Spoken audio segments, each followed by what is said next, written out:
Binaha na naman ang ilang bahagi ng Metro Manila sa gitna po ng malakas na pag-ulan ngayong hapon. May mga nabagsakan pang mga sasakyan matapos tumumba ang ilang puno. Saksi, si Marie Zumali. Binayo ng malakas na hangin at ulan ang mga motorista sa kahabaan ng Commonwealth Avenue sa Quezon City kaninang hapon. Nag-zero visibility pa. Sa bahagi ng Quezon Avenue, isang poste ang naputol, kaya lumaylay sa kalsada ang mga kable nito. Inaalam pa kung dahil ito sa pag-ulan. Bumaha naman sa Central Avenue na halos umabot na sa bangketa. Gutter deep naman ang baha sa isang bahagi ng Mother Ignacia. Sa Scout Madrinian, may natumbang puno na humambalang sa gitna ng kalsada. May natumba ring puno sa Barangay Pinyahan. Nabagsakan ang isang minibus, 3 jeep, isang kotse at isang tricycle. Walang nasaktan. Umulan din ng malakas sa sumulong highway papuntang Marikina kaninang hapon at iba pang bahagi ng Maynila. Ayon sa Pag-asa, easterlies ang nagpaulan sa malaking bahagi ng Metro Manila ngayong araw. Nakaranas din ng ulan at baha sa ilang parte ng Cebu kahapon. Sa bayan ng Ginatilan, kita ang malakas na ragasan ng baha at ang mabilis na pagtaas ng tubig sa Poblacion River. Dahil dito, umapaw ang tubig sa 2 diversion road sa Sitio Paradahan.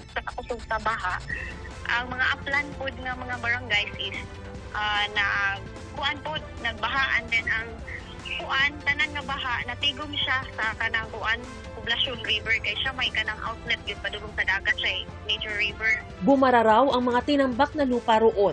Nakasamot sa baha is naa siya kanang diversion bitaw nga duha ka buo katong para unta sa i-construct nga bridge unya wala na dayon. O nya niabong siya mo tong naka-cause siya nga kanang ma-impede ba ang flow sa baha. 5 pamilya o 13 individual na nakatira malapit sa sapa ang inilikas. Pero agad din silang bumalik sa kani-kanilang bahay paghupa ng baha. Umapaw din ang sapa sa bayan ng Malabuyok kaya stranded ang maraming residente. Paghupa ng baha, tulong-tulong ang mga tao para madaanan ng spillway. Isang aso ang muntik matangay ng baha.